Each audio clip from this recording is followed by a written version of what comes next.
This is World Water Day, and CBS news stations across the country are examining our water, its safety, and the challenges we face. One of those challenges is on the South Shore and Cape Cod, where there's a proposal to dump radioactive water into Cape Cod Bay. As WBZ's Mike Sullivan tells us, neighbors and activists worry that this plan would threaten their safety and their quality of life. Much of the ocean is a mystery, yet the draw of the Cape Cod Bay is quite clear. It's on aquaculture, it's fishing, tourists coming. For years, the area has been an easy sell, yet residents think that time may be coming to an end. It's hard to advertise, except for 1.1 million gallons of radioactive and chemical waste dumped in the water. Pilgrim Nuclear Power Plant is currently going through the decommissioning process. Part of that includes the disposal of contaminated water. Most of it will eventually make its way into Cape Cod Bay. The plant officially shut down in May of 2019, a year before COVID hit.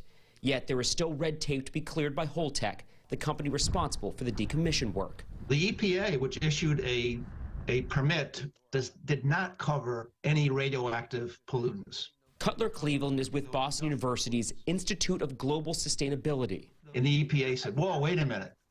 If you're going to propose to release radioactive waste, you have to get a whole another separate permit. We'll have those both filed by the end of this month.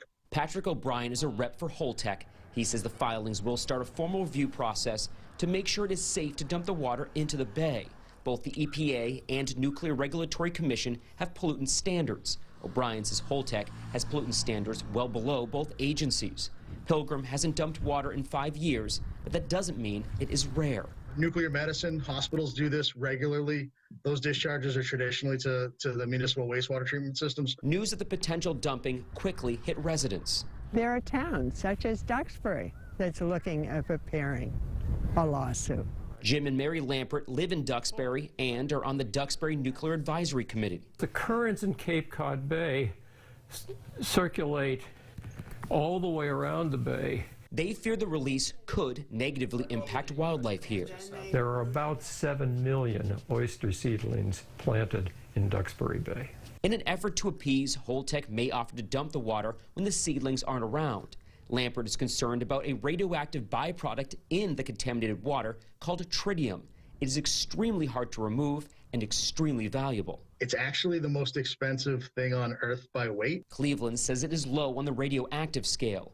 O'Brien adding that the NRC tests its impact on certain shellfish. Look at the data. You're not finding anything in those organisms. We don't know how that affects mussels. We don't know how that affects lobsters. We don't know how that affects finfish. Mark DiCristoforo is the executive director of Massachusetts Seafood Collaborative. He says the seafood industry is a billion-dollar behemoth in mass. It actually represents about 2% of the entire state's economy. Even if the water that is dumped into the bay is cleaned or considered not toxic, it may still have a negative impact on the blue economy. That's fishermen or oyster harvesting companies. They believe that some people might not buy their products simply out of fear.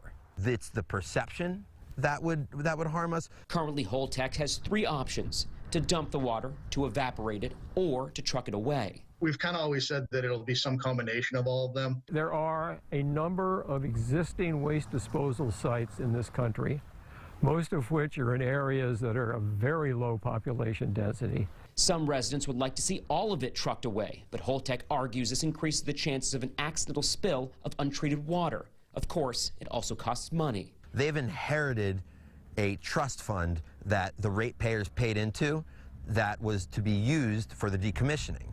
The deal is they get to keep all the money that's left over. The Attorney General thinks they don't have authority or the right to do this. In a statement, Attorney General Andrea Campbell says she shares a neighbor's concerns and encourages Holtec to find an alternative method. In Plymouth, I'm Mike Sullivan, WBZ News.